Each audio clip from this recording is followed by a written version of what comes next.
Baik. Bismillahirrahmanirrahim. Assalamualaikum warahmatullahi wabarakatuh. Alhamdulillah wassalatu wassalamu ala Rasulillah. Hayyakumullah wa bayyakum wa saddadani Allah wa iyyakum ala al-khairi wal huda mahyina wa as'aluhu bimannihi wa karamih ay yaj'alani wa iyyakum min ahli al-ilmi wal qur'ani tadabbura wa fikha innahu ala kulli syai'in qadir wa bil ijabati jadir. Taib ayyuhal ikhwatul kiram, kita lanjutkan kajian kita terakhir. Jadi yang namanya doa itu sebab, hasilnya musabbab.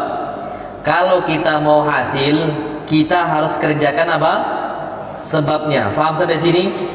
Terakhir yang kita katakan, kalau seandainya antara doa dipertentangkan dengan takdir, ini ngawur kita katakan. Kenapa? Kita sudah sampaikan tadi, mereka yang menolak konsep ahlu sunnah wal jamaah, mereka katakan nggak usahlah berdoa, ngapain, kan juga sudah ditakdirkan, kan gitu. Kita katakan kalau mereka mau punya anak, pasti mereka bersubuh sebelumnya, kan? Karena mereka yakin hasilnya kalau atau punya anaknya itu kalau ada sebabnya, yakni apa? Bersubuh. Ini yang tadi kita katakan, bersubuh itu ini ikhtiar sebab, doa juga sama apa? Sebab. Jadi sama-sama sebab, nggak ada yang bisa dipertentangkan. Kalau seandainya orang mau kenyang, maka apa? Makan. Nah, dia juga bisa, kalau dia mau kenyang, doa kepada Allah. Buktinya apa? Banyak sekali hadis-hadis Nabi kita Muhammad SAW, yang mana Nabi meminta rezeki yang apa? Halal. Jadi yang namanya kita itu mendapatkan makanan, itu kita usahakan untuk apa? Ikhtiar. Imma kita mencari maisha, imma kita juga berdoa. Ini semua sama. Nggak ada yang mengatakan udahlah, nggak usah makan, kalau Allah takdirkan kenyangnya juga kenyang. Ada nggak yang gitu? Nggak ada, kan? Berarti mereka itu sadar. Nah, ini doa juga sama. Doa itu sama sebab, seperti apa? Makan tadi. Nah, kita bahas sekarang pembahasan sebagaimana kata Imam Qayyim. Lihatlah pemahaman dan praktek para sahabat Nabi kita Muhammad sallallahu alaihi wasallam tentang masalah doa. Dan juga apa? Hubungannya dengan takdir. Disebutkan para sahabat Nabi kita Muhammad sallallahu alaihi wasallam, mereka adalah umat yang paling kenal dengan Allah, yang paling tahu tentang Rasulullah sallallahu alaihi wasallam, dan yang paling faqih dalam agama Islam. Ternyata mereka adalah orang yang paling konsisten. Mereka selalu dawam, selalu mereka ulang-ulangi untuk melaksanakan sebab ini, yakni apa? Berdoa. Para sahabat banyak sekali doanya, dan bahkan mereka itu mengerjakan syarat-syarat diijabahinya doa. Apa tadi? Tidak makan yang haram, kemudian mereka tidak berbuat dosa dan sebagainya. Dan mereka kerjakan adab-adabnya, menghadap ke kiblat, mencari waktu-waktu yang diabahin, diijabahi, dan seterusnya sudah kita sampaikan. Itu mereka paling semangat itu untuk berdoa. Kalau seandainya ternyata doa gak bermanfaat, gak mungkin para sahabat apa? Berdoa. Berarti agama Islam menganjurkan kita untuk apa? Berdoa. Perhatikan Umar bin Khattab radhiyallahu taala anhu. Beliau ini biasa meminta pertolongan kepada Allah Subhanahu wa taala dengan apa? Berdoa untuk mengalahkan musuhnya. Kita tahu Umar bin Khattab di zamannya itu bisa menaklukkan thuluthud dunya, sepertiga apa? Dunia. Makanya orang-orang Persia, orang-orang Syiah itu benci sekali dengan siapa? Umar bin Khattab. Syiah itu karena nenek moyang mereka itu Persia, Furs. Yang mereka ini ubadun nar, para penyembah apa? Api. Ditaklukkan ini Majus dari kalangan Persianya, ditaklukkan oleh siapa? Umar bin Khattab. Jadi sepertiga dunia dikuasai oleh Umar bin Khattab. Dan ternyata apa kata Umar bin Khattab? Lastum tunsaruna bi kathrah. Kalian tidak ditolong. Halaman 30. Halaman 30 kalau nggak salah. Betul nggak? Nah, halaman 30 antum ikuti. Nah. Lastum tunsaruna bi kathrah. Kalian tidak ditolong oleh Allah Subhanahu wa taala dengan banyaknya jumlah kalian. Enggak. Padahal aslinya banyaknya jumlah itu termasuk salah satu sebab. Naam, sahih. Tapi Umar bin Khattab radhiyallahu taala anhu tidak menjadikan banyaknya jumlah itu sebab terbesar untuk mendatangkan kemenangan. Enggak. Tapi apa kata beliau? Sebab terbesar apa? Wa innama tunsaruna minas sama. Karena kalian ditolong oleh siapa? Allah SWT. Sebabnya mereka ini menang pertolongan dari siapa? Allah SWT. Ya, yang Anda sampaikan kemarin, perang Badar 300 lawan berapa? 900. Logika kita 300 lawan 900, yang menang siapa? 900. Karena memang salah satu sebab kemenangan ketika perang itu jumlah yang apa? Banyak. Ternyata itu bukan sebab terbesar kemenangan umat Islam, enggak. Tapi ketika mereka memohon kepada siapa? Allah. Itulah Nabi SAW memulai perang Badar sebelumnya dengan berdoa kepada Allah Subhanahu Wa Taala. Maka apa kata Allah Subhanahu Wa Taala? Kam min fi'atin qalilatin ghalabat fi'atan katsiratan biiznillah. Betapa banyak kelompok yang sedikit bisa mengalahkan kelompok yang apa? Besar sekali. Sebabnya apa? Biiznillah. Karena pertolongan dari siapa? Allah. Dan pertolongan Allah ini kita bisa raih dengan cara meminta kepada siapa? Allah. Berdoa kepada Allah Subhanahu Wa Taala. Allahumma ansurna, Allahumma a'izna, dan sebagainya. Allahumma hazim a'da'aka a'da'ad-din, dan seterusnya. Berdoa kepada Allah Subhanahu Wa Taala. Makanya hatta Umar bin Khattab radhiyallahu taala anhu, beliau yang menjadi ambisi beliau ketika berdoa itu konsisten dalam berdoa, bukan cuma dikabulkan saja, enggak. Tapi apa? Konsisten dalam berdoa. Apa kata Umar bin Khattab? Inni la ahmilu hamal ijabati. Sesungguhnya saya tidak membawa beban kekhawatiran tentang ijabahnya doa. Apakah diijabahi ataukah tidak, itu bukan porsi terbesar pikiran saya. Ini kata Umar Khattab. Naam, sahih. Tapi apa? Walakin hamad doa. Yang menjadi beban kekhawatiran saya adalah tentang doa itu sendiri. Apakah saya konsisten berdoa ataukah tidak? Karena yang namanya berdoa ini, itu salah satu sebab datangnya apa? Yang kita inginkan. Konsisten saja. Fa'idha ulhimtumud du'a, kalau kalian diilhamkan oleh Allah Subhanahu Wa Taala untuk konsisten berdoa kepada Allah, fa innal ijabata ma'ahu, sesungguhnya ijabah doa itu bersama dengan doa itu sendiri. Setiap antum minta kepada Allah, ijabah doa itu sudah ada. Tapi imma fid dunya dikasih atau di mana? Di akhirat. Itu disembunyikan oleh Allah Subhanahu Wa Taala untuk awalnya. Jadi apa kata para ulama? Lihatlah Umar bin Khattab. Kalau memang seandainya doa ini bertentangan dengan takdir, nggak bermanfaat berdoa kepada Allah karena takdir sudah ditulis, Umar nggak akan mungkin berdoa kepada Allah Subhanahu Wa Taala. Salman Al Farisi nggak akan mencari sana sini dari Persia. Salman Al Farisi untuk menuju Nabi kita Muhammad Sallallahu Alaihi Wasallam sampai terdampar di kota Madinah, jumpa dengan Nabi kita Muhammad Sallallahu Alaihi Wasallam, cari sana, cari sini, cari sana, cari sini. Kalau seandainya ikhtiar itu tidak bermanfaat karena sudah semua ditulis di takdir kita, nggak mungkin Salman itu mendapatkan hidayah Allah Subhanahu Wa Taala. Ternyata keliling itu bermanfaat. Jumpa nggak Salman dengan Nabi kita Muhammad SAW? Jumpa, walaupun awalnya ke pendeta A, pendeta B, pendeta C, mampir sana, mampir sini, mampir sana, mampir sini. Ternyata dapat. Berarti di sini ikhtiar dan doa itu penting untuk kita kerjakan walaupun takdir sudah ditulis oleh Allah Subhanahu Wa Taala. Maka dari itu disebutkan, Pak, syair mengatakan, laulam turid naila ma arju wa atlubuhu min judi kaffayka ma 'allamtani talaba. Ya Allah, seandainya engkau tidak menghendaki tercapainya apa yang kau harapkan dan ku minta kepada engkau, ya Allah, niscaya engkau gak akan mengajari aku untuk meminta. Kalau seandainya Allah ngajari kita untuk meminta, berarti apa artinya? Allah inginkan kita mendapatkan apa yang kita apa? Inginkan. Karena kita diajari untuk apa? Berdoa. Berdoa dimulai dengan menghadap ke kiblat, bersuci yang sudah sampaikan, terus mengangkat apa? Kedua tangan. Ini kan diajarkan semua oleh Allah Subhanahu Wa Taala. Kalau Allah ajarkan, berarti Allah menginginkan bahwasanya kita mendapatkan apa yang kita apa? Inginkan. Faham sampai sini? Kalau seandainya Allah nggak ajarkan, betul. Ternyata diajarkan oleh Allah.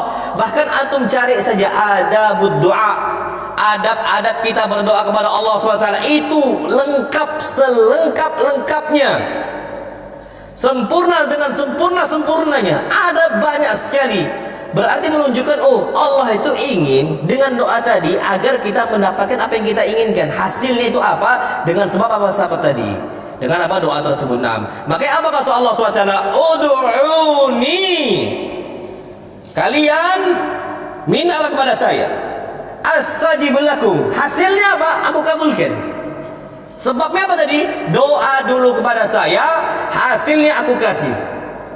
Berarti Pak, tidak bertentangan doa dengan apa? Takdir.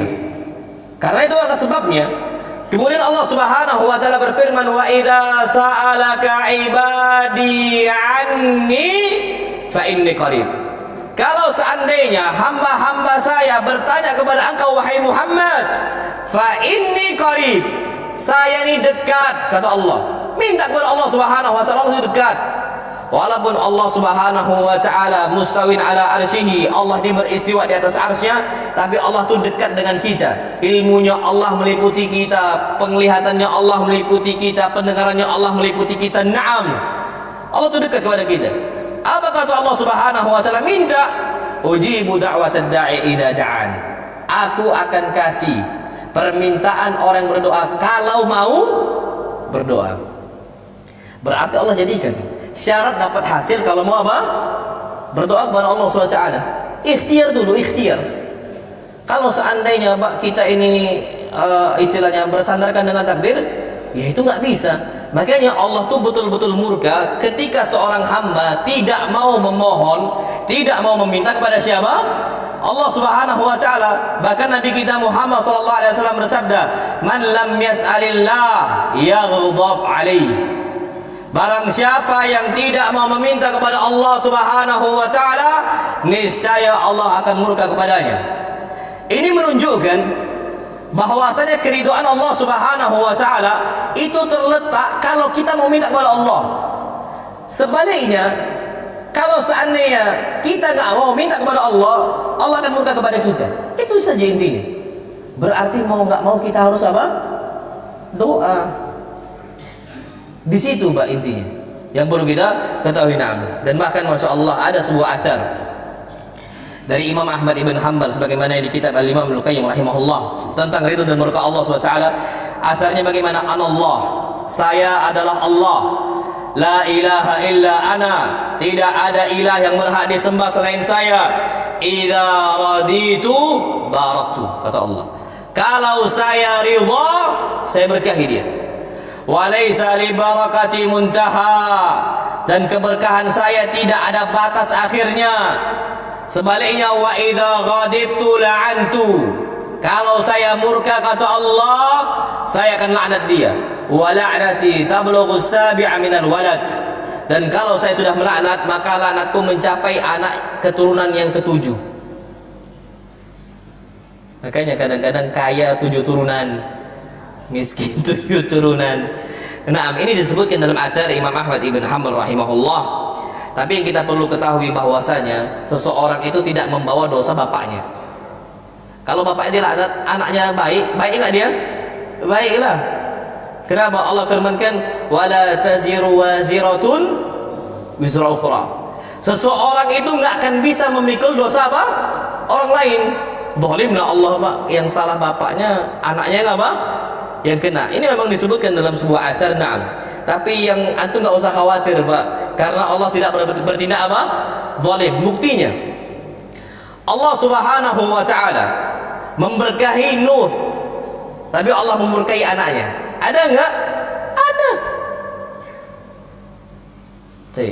Siapa pemimpin Rasul Munafikin? Siapa pemimpin orang-orang munafik? Siapa? Di Madinah siapa? Abdullah bin Ubay bin Salul, Rasul Munafikin. Allah marah kepada Abdullah bin Ubay bin Salul. Allah laknat dia. Naam. Antum tahu anaknya siapa? Anaknya Abdullah bin Ubay bin Salul munafik atau mukmin? Munafik atau sahabat enggak anaknya Abdullah bin Ubay bin Salul? Sahabat. Siapa nama anaknya? Selain santri, fadhil, Anda kasih hadiah. Siapa nama anaknya Abdullah bin Ubay bin Salul? Fadhil. Jangan buka Google. Siapa? Abdullah. Nah, fadhil, Pak. Masya Allah. Nama bapak sama anaknya sama. Sama-sama apa? Sama Abdullah. Ingat Abdullah, jangan bedul. Kemarin Abdurrahman Dur. Nah, gitu kan? Abdullah. Nah. Bapaknya munafik, rasul munafikin. Anaknya Masya Allah pembela Nabi kita Muhammad sallallahu alaihi wasallam. Enggak sampai 7 turunan. Wala tajru waziratun wizra ukhra. Ini, Pak. Jadi antum jangan khawatir kalau seandainya, karena kadang-kadang orang tuh, aduh bapaknya ini bertindak itu, bertindak itu, dia tuh merasa, aduh kayaknya saya ini terpuruk nih. Gara-gara dosa siapa? Bapak. Enggak. Seorang anak tidak akan membawa dosa bapaknya, dan seorang bapak tidak bisa membawa dosa apa? Anaknya. Enggak akan bisa, Pak. Semua orang itu Allah firmankan, yauma la yanfa'u malun wala badun. Pada hari kiamat enggak akan bermanfaat harta ataupun anak. Kalau sekarang, Pak, bisa ditebus kesalahan kita dengan harta fulus atau dengan apa? Tumbalkan anak di dunia. Tapi dia kan nggak bisa. Yang salah bapaknya, bapak yang salah. Nggak bisa disokok dengan fulus, nggak bisa disokok dengan apa? Anak dan sebagainya. Jadi ala kuliah di sini yang antum perlu ketahui adalah bahwa setiap seseorang itu yang berbuat salah, tidak bisa kesalahan itu diturunkan kepada siapa? Anaknya. Itu perlu kita apa? Ketahui. Nah, wallahu alam bissawab. Kemudian perhatikan di sini. Bukti universal tentang manfaat taqarrub kepada Allah Subhanahu wa taala. Perhatikan, Pak. Memang penting untuk kita mendekatkan diri kita kepada Allah Subhanahu wa taala, penting. Apa kata Imam Al-Qayyim rahimahullah di sini? Akal kita dan dalil naqli ini dalil Quran dan sunnah. Dalil Al-Quran dan hadis Nabi kita Muhammad sallallahu alaihi wasallam. Dan dalil fitrah kita, dan bahkan pengalaman umat-umat sebelum Islam, Yahudinya, Nasraninya dan sebagainya. Ini semua menunjukkan bahwa saya taqarrub kepada Allah Subhanahu wa taala, Rabbul Alamin, Rabb semesta alam, dan berusaha untuk mencari keridhaan Allah Subhanahu wa taala, serta kita berbuat ketaatan kepada Allah Subhanahu wa taala, itu termasuk sebab terbesar yang mendatangkan semua kebaikan. Mau agama Yahudi, mau agama Nasrani dan sebagainya. Karena gini, Pak, orang kafir bersedekah dibalas oleh Allah. Orang kafir bersedekah dibalas oleh Allah, dibalas. Tapi nggak di akhirat, di mana? Dunia. Allah nggak akan zalim, Pak. Inna Allah la yadhlimu mithqala dharra wa in taku hasanatan yudha'ifha. Allah Subhanahu wa taala tidak akan menzalimi sebesar biji dzarrah pun. Allah nggak akan zalimi. Kenapa seperti itu, Pak? Iya, kalau orang kafir, buktinya sekarang, Pak, antum cek orang-orang kaya, Pak, yang termasuk 10 terkaya di dunia, yang punya Amazonnya, yang punya Metanya, yang punya Microsoftnya, yang punya Apple-nya, semuanya, Pak, yang punya jaringan itu semua, rata-rata mereka itu ada istilahnya charity-nya, khairiyahnya, ada lembaga kemanusiaannya, itu ada semuanya. Dengan mereka ini mengeluarkan harta mereka untuk kebaikan manusiawi, walaupun mereka ini nggak percaya dengan Allah Subhanahu wa taala, tapi mereka ini cuma membantu dalam kondisi kebaikan saja manusiawi. Allah ganti nggak kekayaan mereka? Allah ganti, Pak. Allah ganti harta mereka dengan tambahan harta lagi, tapi tidak di akhirat. Cukup di mana? Di dunia. Berarti, Pak, kalau mau mendapatkan kebaikan, berbuat baiklah, kan gitu istilah kita. Makanya ada ucapan Allah SWT, hal jazaul ihsani illal ihsan. Kalau mau mendapatkan kebaikan, berbuatlah baik. Ini semua orang yakini itu. Taib, doa juga sama. Kalau mau mendapatkan kebaikan, doa. Sebagaimana kita mengatakan, kalau mau mendapatkan kebaikan, berbuatlah baik untuk orang. Dan bahkan ada di tempat kita tuh, Pak, ucapan orang itu, astagfirullahaladzim, al jaza'u min jinsil amal. Balasan itu sesuai dengan perbuatan apa? Jenis amalnya. Apa yang dia perbuatkan, itu balasannya. Nah, berarti ada sebab, ada apa? Musabbab tadi. Ada sebab, ada hasil. Jadi di sini, Pak, nikmat Allah Subhanahu wa taala tidaklah didatangkan, dan juga bencana Allah Subhanahu wa taala tidaklah ditolak kecuali sebanding dengan ketaatan kepada Allah Subhanahu wa taala. Bagaimana kita taat kepada Allah? Bagaimana kita berbuat baik untuk Allah Subhanahu wa taala? Dengan itu kita akan ditolong oleh Allah Subhanahu wa taala. Itu kata Imam Qayyim. Maka beliau katakan, wa qaddal al-aqlu wan naqlu wal fitratu wa tajarubul umami. dan dalil akal, dalil nakal. Nakalnya apa tadi? Al-Quran dan hadis. Wal fitrah wa tajarubil umam, dan kondisi umat-umat sebelum kita semua sudah menunjukkan hal itu. Kita berbuat baik sajalah, dibalas semua kebaikan yang kita kerjakan. Ini kata Imam Qayyim rahimahullah. Baik, kemudian berikutnya perhatikan. Beliau jelaskan keterkaitan kebaikan dan keburukan dengan amal yang kita kerjakan. Ini Allah tetapkan dalam Al-Quran Al-Karim. Perhatikan Pak, apa kata Imam Qayyim rahimahullah? Allah Subhanahu wa taala telah menetapkan dalam Al-Quran Al-Karim bahwasanya tercapainya kebaikan-kebaikan di dunia dan tercapainya kebaikan-kebaikan di akhirat, serta kita mendapatkan kesenangan di dunia dan kebahagiaan di akhirat, itu semua berdasarkan amal perbuatan kita. Kalau mau bahagia, kerjakanlah yang soleh. Kalau mau senang, berbuatlah amal yang apa? Soleh. Ini kata beliau. Perhatikan di sini, terkadang Allah Subhanahu wa taala mengaitkan hukum khabari kauni. Maksudnya apa khabari kauni? Di situ terjemahkan apa? Khabari kauni itu ketetapan berita alam semesta. Terjadi gempa karena A, terjadi ini karena ini. Itu khabar kauni. Namanya apa? Ketetapan berita tentang alam apa? Semesta. Allah Subhanahu wa taala mengkaitkan hukum terjadinya berita alam semesta alam dengan apa? Perintah syar'i. Kalau mereka tidak kerjakan perintah Allah, terjadi ini. Kalau mereka seperti ini, terjadi itu, dan sebagainya. Tadi berarti ada sebab dan apa? Musabbab. Ana ambil contoh. Allah Subhanahu wa taala berfirman dalam surah Al-A'raf ayat yang ke-166. Apa kata Allah Subhanahu wa taala? Lihat Pak, sebab dan musabbab. Falamma atau amma nuhu, ketika mereka bersikap sombong terhadap apa yang dilarang oleh Allah untuk mereka. Jadi mereka ini Allah langgar, dikerjakan, diterapas, semua dilanggar. Na'udzubillah. Apa kata Allah? Kunu kiradatan khasiin. Jadilah kalian apa? Kera, khasiin yang hina. Siapa mereka? Orang-orang Yahudi.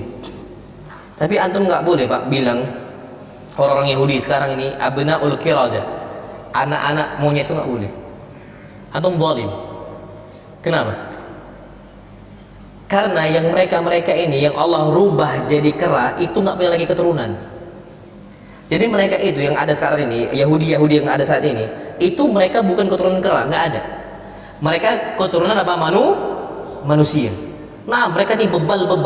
Tapi orang-orang, kata Syekh Ibnu Taimiyah rahimahullah, orang-orang Yahudi yang Allah jadikan sebagai kera, haula'i ma yatanasalun. Mereka ini tidak memiliki apa? Keturunan. Jadi antum zalim kalau mengatakan untuk mereka abnaul qiradah, anak-anak keturunan apa? Monyet. Itu antum apa? Zalim kepada mereka. Naam. Kemudian itu jadi seperti itu. Jadi kalau mereka, sebabnya apa? Sebab mereka sombong atas apa yang dilarang oleh Allah untuk mereka terabas semuanya. Hasilnya apa? Allah rubah mereka jadi apa? Kera. Berarti ada sebab dan apa? Musabbab. Faham sampai sini? Taib. Yang berikutnya, apa kata Allah Subhanahu wa taala? Falamma asafuna intaqamna minhum. Surat Az-Zukhruf ayat ke-55. Ketika mereka membuat kami murka dengan apa? Maksiat yang mereka kerjakan. Intaqamna minhum, kami hukum mereka. Jadi Pak, hukuman Allah Subhanahu wa taala berlaku ketika Allah sudah murka. Dan kemurkaan Allah Subhanahu wa taala itu datang dengan maksiat yang kita kerjakan. Makanya bahkan disebutkan dalam sebuah hadis tadi kita Muhammad SAW mengatakan yakunu khasfun wa qadhfun. Akan ada nanti manusia-manusia yang Allah timbun di bawah tanah, Masya Allah. Jadi Pak, bahkan di negara kita itu terjadi, bumi itu bisa belah nutup. Kapan itu? Pernah kan? Di timur, di mana? Nggak tahu, lupa waktu itu. Khasfun, jadi Pak, betul-betul ini bumi itu bisa belah, rumah tuh masuk, ditutup, jadi tanah tuh bisa bergeser. Terjadi Pak. Dan anak nggak mengatakan itu Aisyah yang bohong, berarti mereka dimaksiat, mereka enggak. Itu semua muhasabah bagi kita untuk apa? Bisa jadi itu untuk mengangkat derajat mereka, atau bisa jadi itu apa? Azab bagi mereka. Kita nggak ada yang tahu, tapi kita harus introspeksi diri. Kenapa sampai terjadi seperti itu? Terbuka apa? Masya Allah. Intaqamna minhum. Ada sebab, ada apa? Musabbab. Yang lain, Allah Subhanahu wa taala firmankan, "Wasariqu wasariqatu faqata'u aydiyahuma jazaa'an bima kasaba." Dan orang yang mencuri, laki-laki yang mencuri dan wanita-wanita yang mencuri, faqta'u aydiyahuma, maka potonglah kedua tangannya, jazaa'an bima kasaba, karena balasan dari apa yang mereka apa? Kerjakan. Sebabnya mereka mencuri, hasilnya tangannya harus apa? Dipotong. Faham? Tapi ada yang ajib. Dalam kasus mencuri, Allah dahulukan mudzakkar. Wasariqu, laki-laki yang mencuri. Kemudian apa? Wasariqatu, dan wanita yang mencuri. Tapi dalam kasus zina, apa kata Allah? Az-zaniyatu waz-zani. Wanita pezina dan laki-laki apa? Pezina. Apa kata para ulama? Yang menjadikan sebab terjadi pencurian terbesar itu bukan wanita, tapi apa? Laki-laki. Yang tukang begal laki-laki atau perempuan? Mana ada perempuan begal, Pak? Hebat. Kan wanita begal dibegal balik nanti. Nah, nggak ada wanita membegal. Yang mencuri laki-laki biasanya. Tapi ada wanita mencuri, ada. Tapi perzinaan yang Allah dahulukan wanita atau laki-laki? Wanita atau laki-laki? Wanita. Makanya wanita ini fitnah. Sebab terjadi perzinaan itu bukan laki-laki, wanita. Yang menjadi pelacur kebanyakan laki-laki atau wanita? Laki-laki atau wanita? Wanita. Anda nggak tahu laki-laki ada pelacur? Ada kayaknya. Nah. Nggak tahu kalau ada ya. Tapi kayaknya sulit, mungkin di dunia barat ada. Tapi laki-laki enggak. Sebab perzinaan terbesar itu apa? Wanita. Makanya apa kata Allah? Ma taraktu ba'di fitnatan hiya adhar 'ala ar-rijali minan nisa. Tidak pernah aku tinggalkan sebuah ujian yang lebih besar untuk laki-laki dibandingkan fitnah apa? Wanita. Perzinaan ini sebab terbesarnya wanita.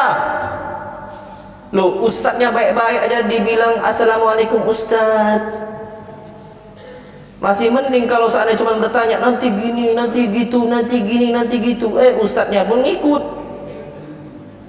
Apa kata orang tuh, iman ustadz pun bisa goyang kan? Itu gara-gara wanita. Dan yang goda Yusuf. Yusuf yang menggoda atau Zulaikha yang menggoda? Yusuf yang menggoda atau Zulaikha yang menggoda? Padahal yang syahwatnya besar, yang masih muda, Yusuf atau Zulaikha? Yusuf. Yang masih muda itu Yusuf. Zulaikha ini itu ibu angkatnya, karena Yusuf itu anak apa? Angkat. Yang masih muda Yusuf. Tapi yang goda wanita yang sudah tua. Jadi jangan antum anggap remeh. Oh enggak ustadz, itu ummahat udah tua. Pak, ada ummahat suka berondong. Jangan antum ngira oh sudah umur sudah tua. La. Nggak boleh, Pak. Jadi antum harus hati-hati. Fitnah wanita besar atau kecil? Besar. Dan wanita ini inna kaidakunna adzim. Tipu daya wanita ini besar. Jadi antum jangan bermudah-mudahan dalam urusan apa? Wanita. Jadi ada sebab, ada apa? Musabbab. Potong tangan. Ingat, potong tangan tuh jangan potong tangan segini. Potong tangan di mana? Al-ku'. Ini al-ku', ini namanya ku'. Antum potong tangannya, potong saraf. Ini zalim antum. Kan Ustaz potong tangan kan ini tangan. Tangan secara lughawi betul. Min tarfil asabi', dari ujung jari sampai ke mana? Mankib, sampai ke bahu. Itu namanya apa? Yad secara lughah. Tapi kalau disebutkan niat, tangan dalam syariat itu yang dimaksudkan adalah al-kaf. Apa al-kaf? Telapak tangan. Jangan antum terjemahkan sampai ke sini, enggak bisa. Apa dalilnya? Siapa yang tahu? Anda kasih dia. Siapa yang tahu? Habis hadiah tapi. Siapa yang tahu? Fadhal. Kalau disebutkan tangan dalam syariat, yang dimaksudkan itu bukan tangan sampai sini, tapi sampai apa? Telapak tangan. Apa dalilnya? Siapa yang tahu? Fadhal. Fadhal. Santri, fadhal santri, enggak ada masalah santri, fadhal. Siapa yang tahu? Hah? Ayo.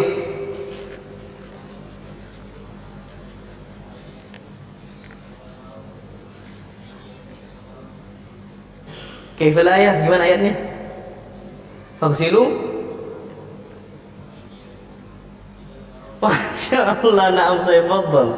Fadhal, Masya Allah, fadhal, khud ya faqih, fadhal, Masya Allah. Apa dalilnya? Masya Allah. Ini usul fikih, anak ngajar dia di usul fikih. Tahulah dia. Masya Allah. Nah, bahas dalam syariat, Pak. Antum tahu ayat wudu? Apa kata Allah? Faghsilu wujuhakum wa aydiyakum, cucilah wajah kalian dan tangan kalian ilal marafiq, sampai ke siku. Apa kata Syekh Muhammad rahimahullah? Berarti disebutkan niat dalam syariat sampai ke mana? Sampai ke telapak tangan saja. Jangan antum bilang sampai sini, Pak. Oh, potong saking sadisnya. Enggak, Ustaz. Sampai sini pokoknya. Anak dendam sama dia. Nggak bisa, Pak. Sampai sini sudah. Itu yang perlu antum ketahui. Sama juga dengan kondisi-kondisi yang lain. Antum perlu tahu. Jadi sama kayak tayamum. Tayamum itu disebutkan kan fadaraba biyadihil ard. Nabi SAW tepuk-tepukkan debu dengan tangannya. Maksudnya apa? Telapak tangan. Itu antum harus ngerti. Jadi jangan sampai zalim memotong tangan sampai ke mankibnya. Nah, wallahu a'lam bishawab. Kemudian contoh yang lain, Allah Subhanahu wa taala firmankan, innal muslimina wal muslimati wal mu'minina wal mu'minat, sesungguhnya orang-orang Islam, laki-laki dan apa? Perempuan, dan mukminin dan wal mu'minat, perempuan mukmin dan apa? Laki-laki dan wanita mukminat, dan sampai akhirnya. Apa kata Allah? A'addallahu lahum maghfiratan wa ajran adima. Allah Subhanahu wa taala siapkan untuk mereka maghfiratan, ampunan, wa ajran adima, dan pahala yang besar. Sebabnya mereka dapat ampunan dari Allah apa? Gara-gara mereka beragama Islam. Kenapa mereka mendapatkan ganjaran yang besar dari Allah Subhanahu wa taala? Sebabnya karena mereka beriman kepada siapa? Allah Subhanahu wa taala. Maka di sini kita dapat betul-betul tahu bahwasanya yang namanya sebab itu mendatangkan musabbab. Taib yang lain, Allah Subhanahu wa taala terkadang mengkaitkannya dengan bentuk syarat dan balasan jaza. Ada syarat, ada jazanya. Ada syarat, ada jazanya. Ada syarat, ada jazanya. Contoh, Allah Subhanahu wa taala katakan, "In tattaqullah." Kalau kalian bertakwa kepada Allah, ini syarat. Kalau kalian bertakwa kepada siapa? Allah. Sebab syaratnya, yaj'al lakum furqana. Pasti Allah akan jadikan kalian ini furqan, pemisah. Makanya, Pak, kalau kita dibilang dakwah salafiyah, dakwah pemecah belah umat, na'am. Karena mereka memecah antara hak dan apa? Batil. Na'am, sahih. Al-Quran Al-Karim, nama lain Al-Quran apa? Al-Furqan. Apa arti Al-Furqan? Ma yufarriq bainal haqqi wal batil. Yang memisahkan antara hak dan apa? Batil. Itu namanya Al-Furqan. Kalau kita bertakwa kepada Allah, kalau antum sulit nih mengetahui ini yang mana sih yang betul, yang mana sih yang diikuti. Ini sekarang banyak sekali kelompok-kelompok umat Islam. Dan bahkan kata Nabi kita Muhammad SAW, beliau katakan, wa sataftariqu ummati ila 73 firqatan kullu finnar illa wahidah. Umat Islam nanti akan terpecah menjadi berapa golongan? 73 golongan. Kulluhum finnar, semua mereka di api neraka, illa wahidah, kecuali berapa? Satu. Antum bingung, 73 banyak sekali. Di situ ada Khawarij, ada Syiah, Mu'tazilah, Jahmiyah, Asy'ariyah dan sebagainya. Antum bingung, Sufiyah, Astaghfirullahaladzim. Antum bingung yang mana yang benar. Baik, cukup bagi antum tattaqullah. Bertakwa kepada siapa? Allah. Yaj'al lakum furqana. Niscaya Allah Subhanahu wa taala akan jadikan kepada kita furqana. Taib, syaratnya apa? Syaratnya bertakwa, jazanya apa? Allah kasih apa? Pembeda. Ada sabab, ada musabbab. Wa yukaffir ankum sayyi'atikum, dan Allah akan menghapuskan dosa-dosa kalian. Wa yaghfir lakum, dan Allah akan ampunkan untuk apa? Untuk kalian. Jadi Allah terkait, Allah ikat antara sebab dengan musabab dalam bentuk syarat dan juga jaza. Ini kalau antum belajar bahasa Arab itu akan ngeh. Tapi kalau antum nggak bisa bahasa Arab, ngeh gini-gini doang. Tapi kalau antum bisa bahasa Arab, insya Allah ngeh. Tapi insya Allah mudah-mudahan Pak, kalau antum nggak ngerti, tanya sama mana. Tapi secara ringkas itu penjelasannya. Jadi sebab dan musabab di ayat ini Allah kaitkan dalam bentuk syarat dan juga apa? Jaza balasannya. Yang lain contohnya, Allah Subhanahu wa taala katakan fa in tabu, kalau mereka bertaubat, wa aqamu salata, dan mereka tegakkan apa? Salat, wa atau zakata, dan mereka membayar apa? Zakat, fa ikhwanukum fid din. Maka hasilnya mereka ini adalah saudara kalian dalam urusan agama. Syaratnya apa? 2. Afwan, syaratnya 3. Bertaubat, maksudnya mereka ini yang awalnya murtad, bertobat kepada Allah, masuk apa? Islam. Yang kedua, negakkan apa? Salat. Yang ketiga, bayar apa? Zakat. Kalau 3 ini mereka kerjakan, kata Allah, hasilnya apa? Fa ikhwanukum fiddin. Mereka ini saudara kalian dalam urusan agama. Jangan dikafirkan. Kalau ada orang sholat, jangan dikafirkan. Jangan mudah-mudah mengkafirkan. Ini yang anda tadi ditanya tadi subuh. Gimana orang-orang yang dia itu ngikuti kelompok tertentu, kapan ada seorang muslim meninggal nggak mau disolati, dia padahal sholat, jadi dikafirkan, Mbak. Dia itu nggak mau ucapkan salam atau apa dan sebagainya karena dianggap sebagai orang apa? Kafir. Padahal ini Islam, mengucapkan la ilaha illallah wa anna Muhammad Rasulullah, dan dia sholat dan dia bayar apa? Zakat. Apa kata Allah kalau 3 ini dikerjakan? Fa ikhwanukum fiddin. Maka hasilnya mereka lah saudara kalian dalam urusan apa? Agama. Sebab dan musabab di ayat ini Allah kaitkan dalam bentuk apa? Syarat dan juga jaza balasannya. Syaratnya apa? Balasannya itu. Itu kata Allah SWT. Berikutnya dalam surat Al-Jin ayat ke-16 Allah firmankan, wa allaw istaqamu ala tariqah. Seandainya mereka ini tetap berjalan lurus di atas jalan agama Islam, istiqamah. Syaratnya apa? Istiqamah. Apa kata Allah Subhanahu wa taala? La asqainahum ma'an ghadaqa. Niscaya kami akan berikan kepada mereka air yang segar, rezeki yang banyak maksudnya. Jadi kalau antum mau banyak rezeki, ngapain? Istiqamah. Istiqamah, Pak. Tapi Pak, istiqamah itu berat atau susah?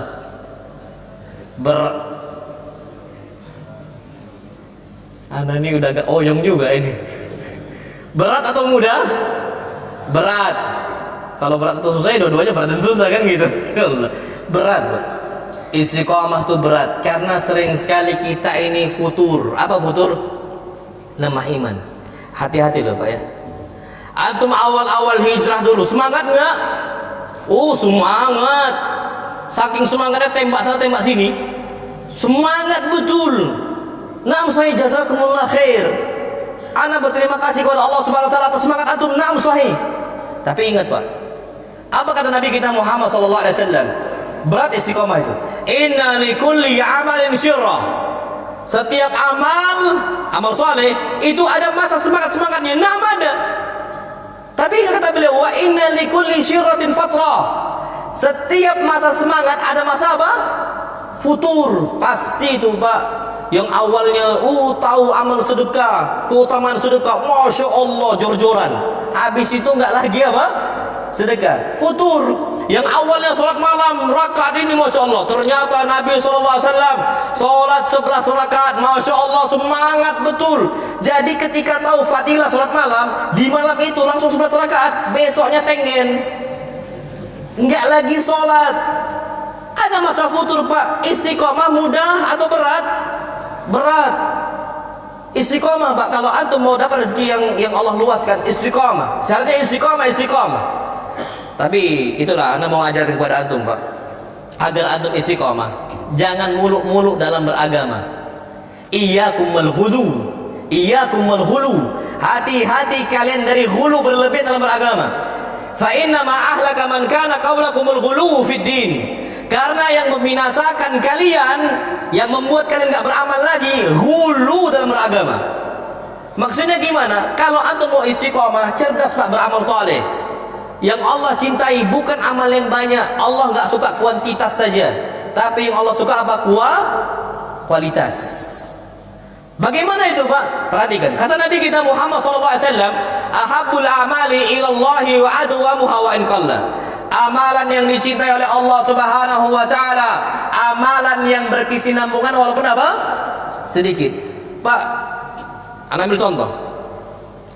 Antum sholat hari ini 1 rakaat, besok 1 rakaat, besok 1 rakaat, besok 1 rakaat, besok 1 rakaat, sampai 11 hari. Total berapa rakaat? 11. Dibandingkan antum sholat 1 hari 11 rakaat, habis itu nggak sholat lagi.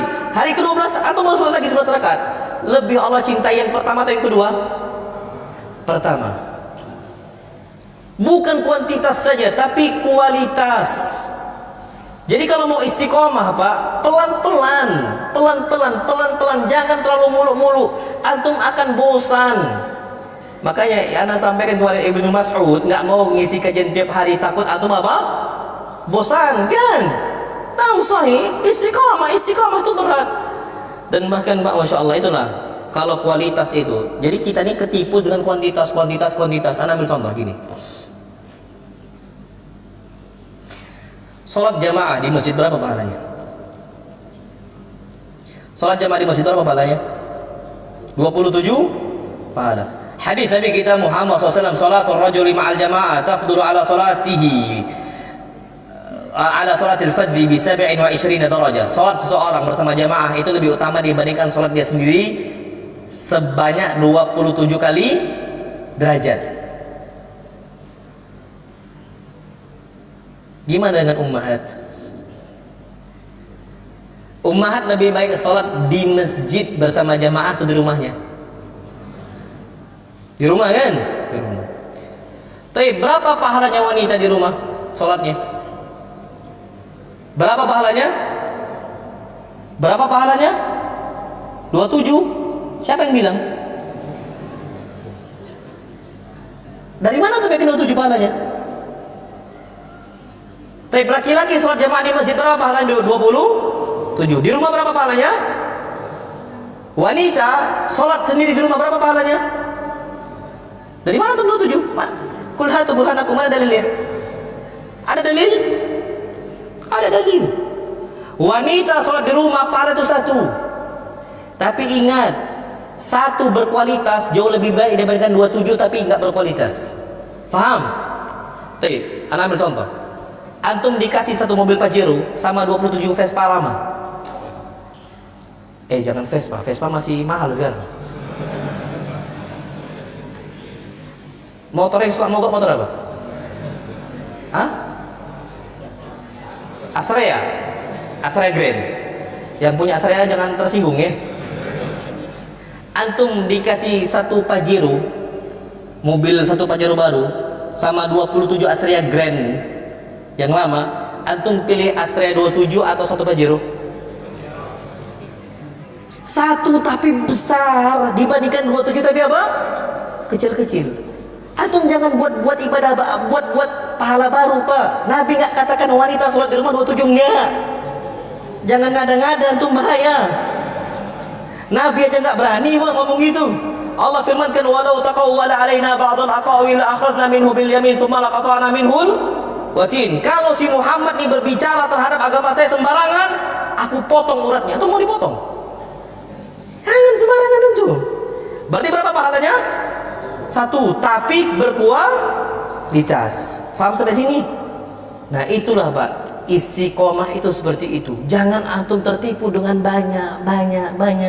Nggak apa-apa sedikit tapi berkesinambungan. Karena namanya kalau antum langsung berat Pak, istiqomah itu berat.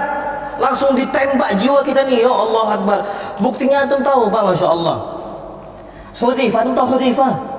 Hudzaifah ini sahabat yang taat kepada Nabi kita Muhammad SAW. Hudzaifah ma'ruf. Hudzaifah sholat malam bersama Nabi kita Muhammad SAW. Kalau Nabi Pak terbiasa sholat malamnya sampai hatta tawarramat qadamah, sampai kaki Nabi apa? Bengkak-bengkak, biasa bagi Nabi. Nabi istiqomah di atas itu. Hudzaifah pertama kali sholat bersama Nabi, jadi makmum Nabi SAW. Ternyata apa kata Hudzaifah? Kuntu ma'an Nabi sallallahu alaihi wasallam dzata lailatin faftataha bil Baqarah. Nabi sallallahu alaihi wasallam salat malam, beliau buka salat malamnya dengan surat Al-Baqarah. Ketika ayat ke-100, dalam hati saya ini sampai irta'adat faraisu, sampai betisnya Hudzaifah itu getar. Kelamaan Nabi apa? Tegaknya sholatnya. Apa kata Hudzaifah ketika sampai ayat ke-100? Yarka' biha. Mudah-mudahan Nabi ruku di ayat ke-100. Rupanya lanjut lagi. Sampai ke ayat 200. Apa kata saya? Apa kata Hudzaifah? Yarka' biha. Mudah-mudahan ayat 200 Nabi ruku. Lanjut lagi. Sampai terakhir Al-Baqarah. Apa kata Hudzaifah? Mudah-mudahan di akhir Al-Baqarah ruku Nabi SAW. Ternyata faftatahan nisa. Lanjut surat apa? An-Nisa. Jadi Ali Imran loncat. Habis surat An-Nisa, apa kata Hudzaifah? Yarka' biha. Mudah-mudahan di akhir surat An-Nisa ruku Nabi. Enggak, Pak. Faftataha Ali Imran. Buka dengan surat apa? Ali Imran. Habis Ali Imran baru sujud, baru apa? Ruku. Satu rakaat berapa juz? 5 juz. Antum aja salat tarawih, imam di sini agak panjang sedikit. Ustaz, request antum. Jangan panjang-panjang ustaznya. Bahkan sebagian santri itu kalau udah libur pulang, dia pilih masjid yang paling pendek bacaannya. Karena takut apa? Imamnya apa? Panjang. Ini Hudzaifah. Pak, terjadi Pak, Hudzaifah tuh pengen apa? Ruku. Ketika Hudzaifah kabarkan sholat Nabi itu panjang seperti itu, Ibn Mas'ud penasaran ini. Isya. Ayo, Masya Allah, Isya Pak. Baik, kita cukupkan sampai sini. Kurang lebih mohon maaf. Insyaallah kita lanjutkan ba'dal Isya. Wa sallallahu nabiyana Muhammad subhanakallahumma wa bihamdika asyhadu an la ilaha illa anta astaghfiruka wa atubu ilaik. Assalamualaikum warahmatullahi wabarakatuh.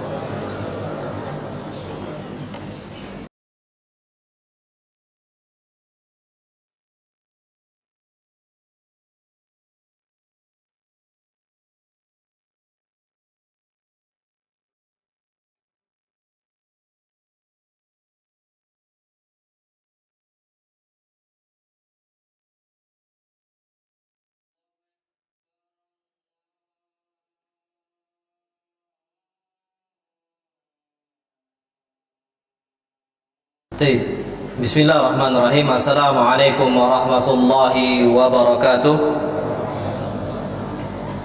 Alhamdulillah wassalatu wassalamu ala rasulillah. Ayyuhal ikhwatul kiram, kita lanjutkan kajian kita lagi. Jadi dalam sebab musabbab Allah subhanahu wa ta'ala sebutkan dalam banyak bentuk. Tadi syarat dan terakhir apa? Jaza balasannya. Ini kita percepat biar cepat, ini terlalu panjang ini. Ada juga Allah SWT sebutkan sebab musabab dalam bentuk apa? Huruf lam ta'lil. Lam yang menunjukkan alasan. Kalau antum belajar nahwu antum akan tahu. Tapi ini kita lewatkan lagi.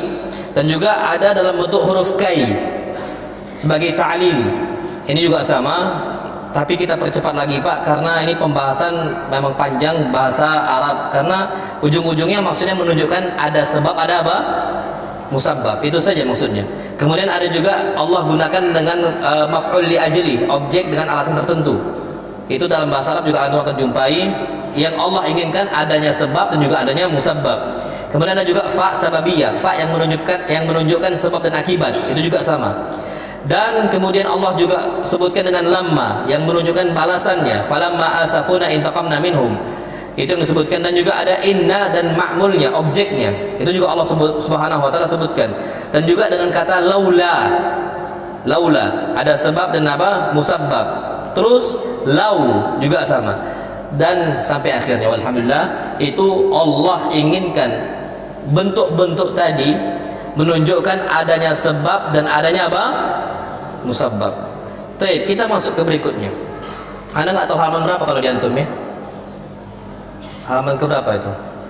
Baik, kemudian apa kata Imam Al-Qayyim rahimahullah? Beliau katakan barang siapa yang memahami masalah ini, antara hubungan dengan doa dan juga takdir tidak ada kontradiksi, tidak ada saling tolak belakang dan sebagainya, dan dia betul-betul merenungkan apa sih isinya dan betul hakikatnya, maknanya yang dia pahami, maka ia akan mendapatkan manfaat yang besar dari pemahaman dia antara doa dengan apa? Takdir. Sehingga seseorang itu tidak akan bersandar pada takdir karena kebodohan, ada orang itu bersandar kepada takdir. Sudahlah, nggak usah nyari ma'isyah, cukup dakwah, Allah Maha Pemberi rezeki. Ini salah. Ngawur. Ada beberapa kelompok itu bermudah-mudahan dalam urusan hal ini. Oh, dakwah aja terus, ya usah kerja, nggak usah cari ma'isyah, Allah Maha Pemberi apa? Rezeki. Berangkat ke India, istrinya ditinggalkan, yang nanggung kehidupan istri dan anaknya siapa? Tetangga. Ada nggak kayak gitu? Ada. Ini salah, nggak boleh, Mak. Betul kita berdakwah, tapi kita juga harus yakinkan kita mencari ma'isyah untuk menafkahi istri dan apa? Anak-anak. Ini bersandar kepada takdir dengan kebodohan dan kejahilan. Ini nggak boleh, nggak boleh. Nabi SAW berdakwah atau tidak? Nabi dagang atau enggak? Dagang. Nabi SAW berdagang, Nabi SAW bertransaksi dan sebagainya. Jazakallah khair. Nabi SAW apa? Berdagang. Nabi jualan, mencari ma'isyah untuk nafkah istri-istrinya. Dan jangan antum sampai apa? Diamkan. Antum harus butuh ikhtiar. Kerjakan sebab, nggak bisa sandar sama takdir. Makanya apa kata Nabi kita Muhammad SAW? Kafa bil mar'i ithman an yudayya fi man yakut. Cukuplah seseorang dikatakan pendosa ketika dia itu menyia-nyiakan orang yang di bawah tanggung jawab dia. Dia sia-siakan istrinya, anaknya. Alasannya Allah Maha Pemberi rezeki. Nggak bisa. Ini nggak boleh kayak gini. Ini salah persepsi. Dan akhirnya muncullah dua kelompok, Qadariyah dan juga apa? Jabriyah. Jabriyah ini adalah orang-orang yang mengatakan bahwasanya kita ini kayak robot, akan bergerak sesuai apa? Takdirnya Allah Subhanahu wa taala. Qadariyah adalah orang-orang yang menolak takdir. Mereka semua katakan tidak ada takdirnya Allah. Semua itu kita bekerja atas kehendak kita, bukan kehendaknya Allah. Baik, akidah Ahlussunnah wal Jamaah itu tengah-tengah. Apa kata Allah Subhanahu wa taala? Wa ma tasyauna illa ayyasha Allahu rabbul alamin. Kita berkehendak, tapi kehendak kita di bawah kehendak siapa? Allah. Itu yang paling apa? Yang paling benar. Jadi jangan sampai antum berkeyakinan dengan apa ucapan Qadariyah dan ini sesat, dan juga apa Jabriyah dan ini juga apa sesat. Jadi kalau seandainya antum betul-betul sadar, antum nggak akan bersandar kepada takdir dengan cara kejahilan. Seperti yang saya sebutkan tadi, ini na'udzubillah Pak, terjadi susah hidup istrinya, susah hidup anak-anaknya, beralasan apa? Ya Allah Maha Pemberi rezeki dan sebagainya. Kemudian, dan jangan sampai seseorang itu bersandar kepada takdir dengan apa? Kelemahan, lemah. Udahlah, kita bersandar dengan takdir aja, biasa-biasa aja nyari ma'isyah. Lah, sungguh-sungguh nyari ma'isyah. Bahkan apa kata Allah Subhanahu wa taala? Wabtaghi fima ataqallahu darul akhirah wa la tansa nasibaka minad dunya. Kalian ini sungguh-sungguhlah mencari apa? Akhirat, tapi jangan lupa bagian kalian dari apa? Akhirat dan sebagainya. Sehingga tawakalnya kita bukan kelemahan, dan kelemahan kita bukan tawakal. Makanya tawakal yang terbaik seperti tawakal siapa? Hewan apa? Burung. Bahkan kata Nabi kita Muhammad sallallahu alaihi wasallam, beliau bersabda, "Lau annakum tatawakkaluna haqqa tawakkuli." Kalau seandainya kalian betul-betul bertawakal kepada Allah Subhanahu wa taala dengan sebaik-baiknya bertawakal, la ruziktum kama ruziqat thair. Kalian akan dikasih rezeki oleh Allah Subhanahu wa taala sebagaimana burung dikasih rezeki oleh siapa? Allah. Taghdu himasa, pagi hari tak pergi dalam kondisi perut apa? Kosong. Wa taruhu bitana, pulang dalam kondisi perut apa? Kenyang. Antum tahu Pak, burung itu tawakal saja dia berangkat, tapi tetap ikhtiar. Ikhtiar dia itu berangkat, itu ikhtiarnya. Tawakalnya dia serahkan kepada Allah Subhanahu wa taala. Biasanya dapat atau tidak? Dapat. Berarti kita juga harus sama. Berangkat dulu nyari ma'isyah, serahkan semuanya kepada siapa? Allah. Maksudnya gini, hari ini taib, mendung tak mendung, anak tetap buka stand jualan. Jualan semisal es cendol. Es cendol kapan hujan, laku nggak biasanya? Biasa laku atau enggak? Tak laku. Biasanya gitu. Tapi jangan antum bersandar dengan kebiasaan. Tetap ikhtiar, tetap berangkat, buka stand itu nggak ada masalah. Antum ikhtiar. bisa jadi ada orang hobinya minum es cendol pas dingin, kita nggak tahu. Ada nggak orang kayak gitu? Ada. Lupa. Ana baru tahu ada Vespa tahun berapa itu dijual 25 juta laku. Belinya dulu 6 juta katanya. Dijual 25 juta laku. Tahun berapa? Ana lupa tadi tahun berapa ya. 70-an kalau nggak salah. Laku 25 juta, Mak. Berarti yang kita nggak sadar kayaknya nggak laku, tapi bisa apa? Laku. Laku ya. Itu kata orang tua-tua keladi, makin tua makin jadi, makin mahal harganya kan. Itu jadi jangan sampai kita kayaknya nggak laku lah, nggak laku. Tawakal dulu, apa ikhtiar dulu, bisa apa? Tawakal kepada Allah Subhanahu wa taala. Apa kata Imam Al-Qayyim rahimahullah? Bahkan orang-orang betul-betul faqih, yang betul-betul mendalam ilmu agamanya, dia itu adalah orang-orang yang menolak takdir dengan takdir. Menolak takdir dengan apa? Takdir. Maksudnya dengan apa? Kalau seandainya beliau katakan di sini, manusia itu kalau lagi lapar, dia tolak takdir lapar dengan apa? Makan, takdirnya makan. Faham? Orang kalau fakih dalam urusan agama, dia tolak takdir haus dengan takdir apa? Minum. Musababnya takdir, sababnya juga apa? Takdir. Faham sampai sini, Mak? Kalau orang dia cerdas, maka dia akan menolak takdir dingin dengan takdir pakai apa? Jaket, berselimut dan sebagainya. Ini semua, Pak, kita tolak takdir dengan takdir yang serupa. Kita tolak hal yang terjadi dengan sebab yang lain. Dan ini kata Imam Al-Qayyim rahimahullah. Jadi orang-orang yang diberi taufik oleh Allah Subhanahu wa taala dan dikasih petunjuk oleh Allah Subhanahu wa taala, maka dia akan sadar kondisi seperti itu. Contohnya, dia takut dari azab akhirat, maka dia bertaat harus apa? Tolak takdir neraka dengan takdir apa? Taat kepada Allah Subhanahu wa taala. Itu semua dia kerjakan sehingga dia itu betul-betul menjadi orang yang dikasih taufik oleh Allah Subhanahu wa taala. Ini Pak kata beliau, Masya Allah, masalah ini itu min asyrafil masail kata beliau, termasuk permasalahan yang paling mulia. Untuk siapa? Liman arafa qadraha, untuk orang yang tahu kemuliaannya. Kalau dia faham betul bagaimana menggabungkan antara doa atau ikhtiar dengan takdir, itu sesuatu hal yang mulia sekali. Karena banyak orang yang tak faham tentang masalah doa dan apa? Takdir. Wa ra'aha haqqa ri'ayatiha, dan dia akan menjaga dengan sebaik-baik mungkin. Wallahul musta'an. Dan hanya kepada Allah Subhanahu wa taala kita meminta pertolongan. Taib ayyuhal ikhwatul kiram. Kemudian beliau menyampaikan berikutnya, masih ada dua perkara yang dengan dua perkara tadi kebahagiaan dan juga keberuntungan menjadi sempurna. Beliau sampaikan oleh Imam Al-Qayyim rahimahullah. Pertama, beliau sampaikan hendaknya seseorang mengetahui rincian sebab-sebab keburukan dan rincian sebab-sebab apa? Kebaikan. Kata beliau, ay ya'rifa tafasila asbabi syarr wal khair. Seorang muslim kalau memang betul-betul mau mendapatkan kemuliaan yang betul-betul sempurna, dia harus tahu rincian sebab-sebab dia mendapatkan keburukan sehingga dia hindarkan, dan sebab-sebab yang mendatangkan kebaikan sehingga dia apa? Kerjakan. Wa yakuna lahu basiratun fi dzalika, dan dia memiliki apa? Basirah, memiliki ilmu di atas hal itu, dan dia lihat kondisi alam sudah terjadi. Wa ma jarrabahu fi nafsihi wa ghairihi, dan dia coba diri dia sendiri dengan hal tersebut, dan dia dengar dari umat-umat sebelumnya, kalau mereka berbuat ini terjadi ini, kalau mereka berbuat itu terjadi itu.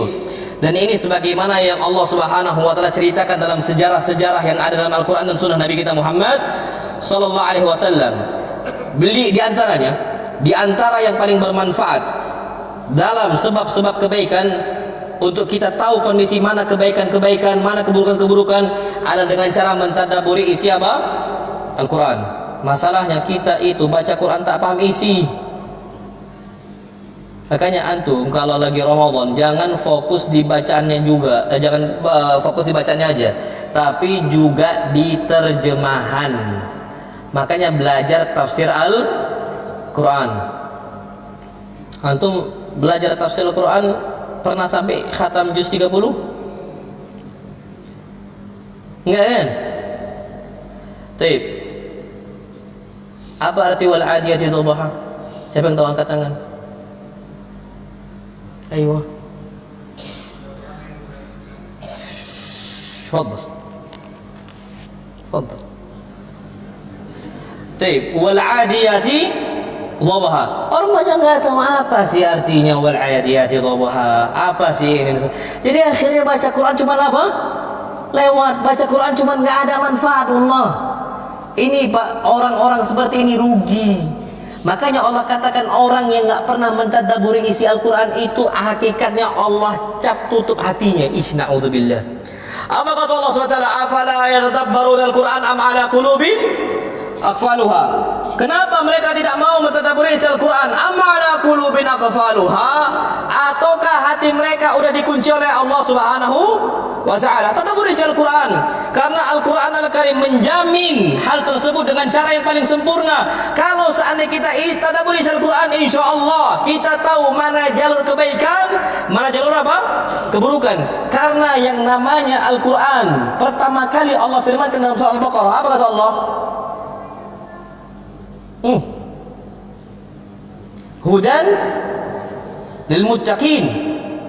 Yang namanya Al-Quran itu hudan, petunjuk. Allah kasih tunjuk nih, yang mana baik kerjakan, yang mana buruk apa? Tinggalkan. Tadabbur isinya. Sehingga kita betul-betul mendapati di dalam Al-Quran sebab-sebab kebaikan dan sebab-sebab keburukan. Semuanya dirinci dengan jelas. La raiba fi. Nggak ada keraguan sama sekali. Tinggal kita mau tadabbur atau enggak. Kemudian as-sunnah. Hadis-hadis Nabi kita Muhammad SAW. Antum buka apa? Makanya kalau kajian hadis itu jangan tidur. Hadis memang berat Pak. Dan bahkan kutubul ahadis, antum belajar Sahih Bukhari, Sahih Muslim, Sunan Abi Daud, At-Tirmidzi, An-Nasai, Ibn Majah, Musnad Ahmad, Muwatta Malik dan sebagainya, itu memang berat Pak.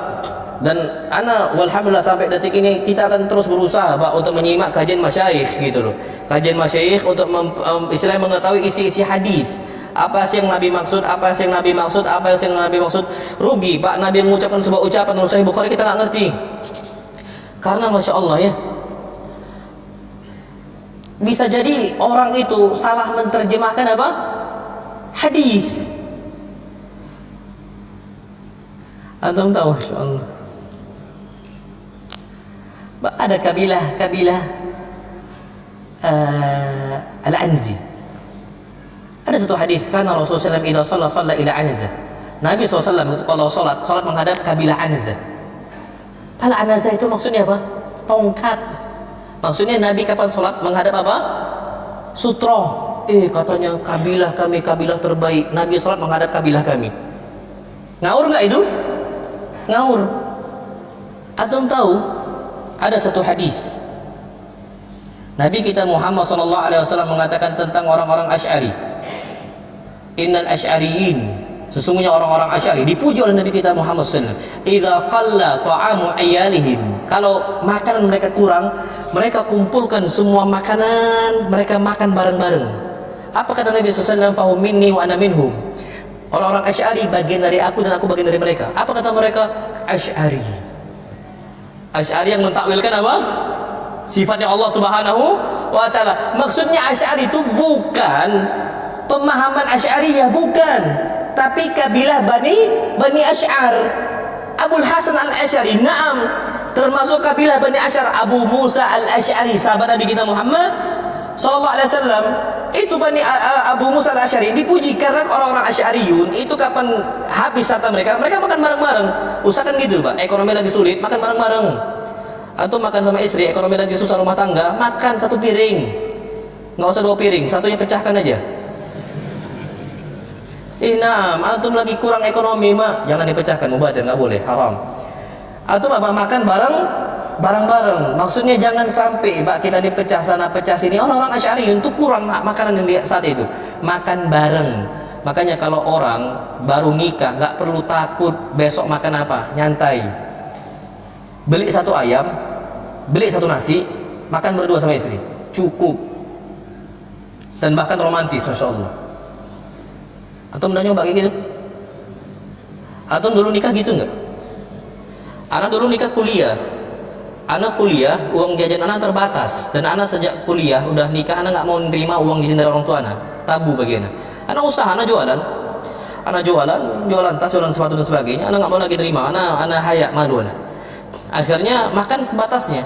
Tapi makan tahu tempe cukup untuk satu orang. Tapi anak makan berdua dengan istri anak. Sampai sekarang hidup anak. Ayo, sampai sekarang hidup kita, Pak. Jadi kalau kondisi antum baru nikah, antum nggak usah takut nikah. Yang muda-muda ini nggak usah takut nikah lah. Jangan lama-lama. Jangan lama-lama. Kalau bisa dipercepat, dan nggak perlu takut makan apa. Cukup satu porsi, itu antum makan 2 orang 1 piring. Cukup nggak? Cukup. Bahkan kata para ulama, makan berdua dengan istri 1 piring itu bisa mendatangkan romantis dalam rumah tangga. Bahkan ada hadis Nabi SAW, "Idza akala ahadukum ta'aman fala yamsah yadahu hatta yal'aqaha aw yul'iqaha." Kalau kalian sudah makan nih, jangan cuci tangannya, jangan usap tangannya. Sampai kapan? Hatta yal'aqaha, sampai dia jilat. Atau nyuruh orang tuh apa? Jilat. Atau makan, Masya Allah, Dek, ayo jilat. Istri antum Pak jilat, Masya Allah, antum seneng nggak? Antum nggak seneng? Coba dulu Pak. Antum seneng Pak, Allah. Antum seneng. Tapi antum jangan, antum makan sama anak makan rendang. Ustadz jilat. Jangan Ustadz, ini rendang Ustadz. Enggak lah Pak, jangan ke anak. Ke siapa? Istri, ke anak-anak makan rendang, Masya Allah. Dek, ayolah Dek, bismillah, coba. Kalau antum mau mulai, tangan istri antum duluan. Dek, sini tangan, abang jilat. Antum pertama mulai, jangan antum nyuruh istri antum, enggak, susah nanti. Yang pertama mulai antum, jilat tangan siapa? Istri. Wih, siapa yang jawab istri tadi? Ibu-ibu ya, Masya Allah. Jadi antum ambil tangannya, antum apa? Antum jilat. Dan itu apa? Termasuk sunnah Nabi kita Muhammad Sallallahu Alaihi Wasallam. Kok sampai situ kita? Sebentar. Taib, as-sunnah, ha? Oh, Asy'ari, Masya Allah. Nam Asy'ariyun, nam. Orang-orang Asy'ari kan kayak gitu kan, Pak, dipuji oleh Allah Subhanahu wa taala. Nah, kita perlu tahu, jadi kalau seandainya as-sunnah, atau harus pahami, Pak. Orang antum salah faham tentang hadis, salah artinya, Pak. Padahal Asy'ari bukan orang-orang mutakwil sifat Allah, bukan itu. Tapi memang kabilah Bani apa? Bani Asy'ar. Dan Abul Hasan Al-Asy'ari termasuk kabilah Bani Asy'ar itu. Allah puji bukan karena takwil sifatnya, bukan. Tapi karena mereka itu kapan sedikit ekonominya, kurang ekonominya, mereka makan apa? Bareng-bareng. Kayak tadi Pak, kami makan satu, Masya Allah, pakai apa? Daun pisang. Sama santri, asal kita sama santri sering pakai gitu, pakai nampan. Kalau antum ngelola pondok, Pak, duit pondok tuh kepepet, pakai nampan. Antum beli nampan. Untuk apa? Untuk santri-santri, insya Allah cukup, insya Allah, dan nggak kekurangan. Walaupun mungkin sedikit kurus. Tapi nggak apa-apa, Pak. Kurus pun nggak ada masalah. Kurus Pak. Kurus ini, Masya Allah. Abu Bakar kurus tapi kuat, sampai Abu Bakar pakai celana kedodoran kan?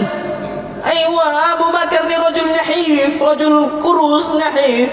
Tak sampai kedodoran, tapi Masya Allah, gerak sana, gerak sini. Jadi kurus itu bukan berarti tanda tak makmur. Insya Allah tetap Allah berkahi. Nah, orang kurus tapi semangat sana, belajar sana, sholat malam sana dan sebagainya, Masya Allah.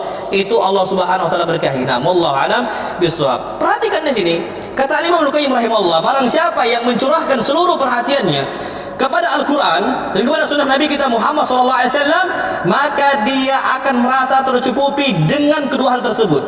Dan ini sebagaimana yang Nabi SAW sabdakan, taraktu fikum amrain, aku tinggalkan untuk kalian 2 hal, lan tadillu ma in tamassaktum bihima, kalian tidak akan menyimpang selama memegang 2 hal tersebut, kitabullah wa sunnati, kitabullah Al-Quran dan sunnah Nabi kita Muhammad SAW. Taib, sunnah Nabi itu akan menunjukkan kepada kita sebab-sebab kebaikan dan akan menunjukkan kepada kita sebab-sebab apa? Keburukan. Cukup, Pak. Antum nggak perlu belajar tentang akhirat dari orang-orang barat, nggak usah. Pak, la haula wala quwwata illa billah. Kata mereka yang namanya orang itu kebiasaan baca setiap hari dari orang Jepang. Lah, kebiasaan pertama kali hobi baca itu umat apa? Islam. Umat Islam itu ummatu iqra, umat bacalah. Ayat yang pertama turun untuk Nabi kita Muhammad SAW, ayat apa? Iqra bismi rabbikal ladzi khalaq. Makanya lucu Pak kalau antum malas baca. Anda nggak tahu, makanya Anda bersyukur ada daurah kitab ini. Dengan ada daurah kitab ini terbaca. Kalau nggak terbaca itu kitab ada wadawa. Antum baca Pak, hobi baca. Ini kadang-kadang senang baca novel. Dan bahkan ana la haula wala quwwata illa billah, ana berangkat ke Gramedia. Anak-anak SMA Pak yang pakai seragam SMA masih baca komik. Ana nggak tahu di mana mereka itu bisa dapat kebahagiaan itu. Udah tua, SMA masih baca apa? Komik. Lucu nggak bagi antum? Lucu nggak bagi antum? Kok ragu antum? Antum mau baca komik juga berarti? Lucu Pak. Nggak masuk di kita. Orang ini bacanya Al-Quran, baca hadis. Antum kembangkan akal antum Pak. Banyakkan hafalan hadis, banyakkan hafalan Quran, kuatkan hafalan hadis. Makanya sering sampaikan ke santri-santri, antum kuatkan hafalan hadis. Nanti antum ketika kajian nggak bawa kitab pun kadang-kadang Pak, masya Allah, al-ilmu fis sutur la fis sudur. Kebalikannya, ilmu itu di kitab bukan di hati. Kapan mati tablet, mati ilmunya. Kadang-kadang kan gitu kan. Tapi kalau orang-orang sudah hafal ini Pak, kuat dia itu, banyak baca, banyak hafal hadis dan sebagainya, mati tabletnya, nyantai dia. Kalau anak Pak tadi ngecas dulu, takut apa? Mati tabletnya, habis baterai kan gitu. Tapi ulama zaman dulu Pak kuat hafalannya, hafal Qurannya kuat, hafal hadisnya kuat, karena mereka itu merasa tenang Pak. Oh, sebab kebaikan itu ada dalam Quran dan ada dalam hadis Nabi kita Muhammad sallallahu alaihi wasallam. Keburukan juga sama. Makanya kalau seandainya kita sudah faham dan kita renungkan kabar-kabar tentang umat-umat as-sabiqah, umat-umat terdahulu, dan tentang kondisi bagaimana hari-hari mereka yang Allah tetapkan untuk mereka, bagaimana orang-orang yang taat di kalangan mereka dan bagaimana orang-orang yang maksiat di kalangan mereka, insya Allah kita semua akan dapati itu semua dalam Al-Quran dan hadis Nabi kita Muhammad sallallahu alaihi wasallam. Antum akan tahu kenapa kaum Ad diazab, kenapa kaum Samud diazab, kenapa kaum Nabi Lut diazab, kenapa kaum Nabi Nuh diazab. Antum akan semua tahu itu. Oh, berarti ini jalan-jalan keburukan itu harus antum hindarkan. Perbuatan semisal apa? Berbuat syirik, curang dalam apa? Timbangan, membangun kepada Nabi kita Muhammad sallallahu alaihi wasallam, atau LGBT-nya, lesbi, gay, biseksual dan apa transgender, itu antum harus buang. Kenapa? Itu semua sebab-sebab keburukan. Itu yang disebut oleh para ulama. Maka sejarah yang diceritakan oleh Allah Subhanahu wa taala dan Nabi kita Muhammad sallallahu alaihi wasallam itu perincian dari bagian-bagian kecil dari apa yang sudah ditetapkan oleh Nabi kita Muhammad sallallahu alaihi wasallam. Jadi kita kenal, oh ini sebab-sebabnya. Kalau itu baik kita kerjakan, kalau itu buruk kita tinggalkan. Itu kata Imam Ibnu Qayyim rahimahullah. Tapi ini udah jam 8, insyaallah pada pertemuan berikutnya ana tanya jawab di sini sampai 8:30 saja. Nggak ada dia sampai jam 9, Mbak. Cuman qadarullah kayaknya ana senap nih dada nih. Agak senap, nah. Kebanyakan makan kayaknya. Makanya Mbak hati-hati, memang banyak makan. Memang ustadz ini yang paling bahaya. Yang paling bahaya itu ustadz. Ustadz ini banyak makan, banyak duduk. Makanya memang harus gerak. Ana pernah Pak, ya Allah, waktu itu di Jakarta ngisi kajian, dibawa sama panitia kajian. Kalau udah safari dakwah itu kan 4 kali lah kajian. Kalau 4 kali kajian, sebelum kajian makan, setelah kajian makan, berarti dalam sehari berapa kali? 8 kali Pak. Sampai ana terakhir, ya Allahu Akbar, terakhir makan durian. Waktu itu masih musim durian. Ustadz, antum nggak boleh balik ke hotel sampai makan durian dulu. Sampai terjadi Pak, apa yang terakhir? Nggak bisa nafas ya. Ini rasa-rasa kayak mau meninggal. Ana sampai googling ini cara mengatasi kenyang berlebihan. 1, minum teh ini. 2, minum ini. Aduh, mau nyari tehnya lagi di mana kan?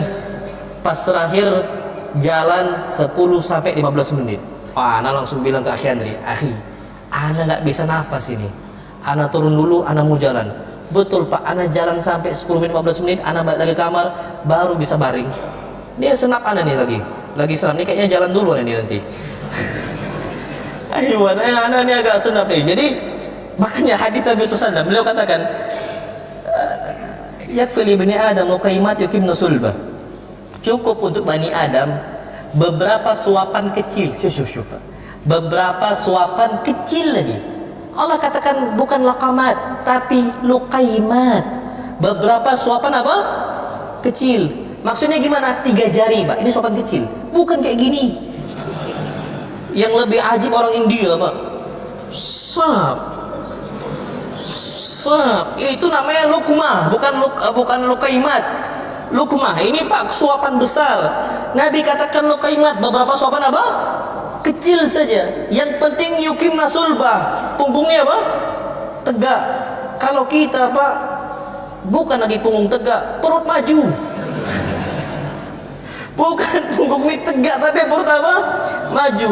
Apa kata Nabi kita Muhammad SAW? Ternyata kalau seandainya memang harus nambah lagi, maksimal apa? Fathuluthun lit-ta'am, sepertiga untuk makan, sepertiga untuk minum, wa thuluthun lin-nafas, sepertiga untuk nafas. Kalau banyak makan, banyak minum, susah nafas. Nah inilah sekarang ada nih. Makanya tadi pas bawa gorengan, aduh ampun, anak nggak bisa lagi, dia bilang. Masuk lagi tadi gorengan kan, aduh nggak bisa. Karena tadi makan terus, ya Allah. Jadi ala kulli Pak, nggak apa-apa kurus, yang penting saya sehat. Makan berdua dengan istri nggak apa-apa, insyaallah.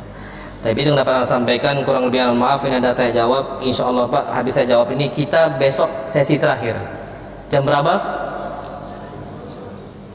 Kalau setengah 10 datang setengah 10 betulan Pak. Jangan setengah 10 datang jam 10. Kadang-kadang masyarakat kita Indonesia nih suka kali namanya jam ngaret. Kata Syekh Utsman Al-Khamis hafizahullah, yang namanya jam ngaret itu yang suka telat-telat datang, itu tanda orang munafik. Rapat jam 9 datang jam 10, itu tanda orang apa? Munafik. Hadisnya apa? Idza wa'ada akhlaf, kalau udah janji dia ingkar, selalu telat. Itu kata Syekh Al-Khamis. Jadi jangan usahakan jangan jam ngaret. Setengah 10 datang, Pak. Setengah 10 apa? Datang. Wallahu a'lam bissawab. Kecuali antum ada udzur. Baik. Assalamualaikum warahmatullahi wabarakatuh. Perkenalkan, anak seorang ibu dari 4 anak. Alhamdulillah kami sekeluarga masih bisa hadir dalam majelis ini dengan izin Allah Azza wa Jalla. Anak pernah umrah dan sempat sakit di Madinah 2 tahun lalu.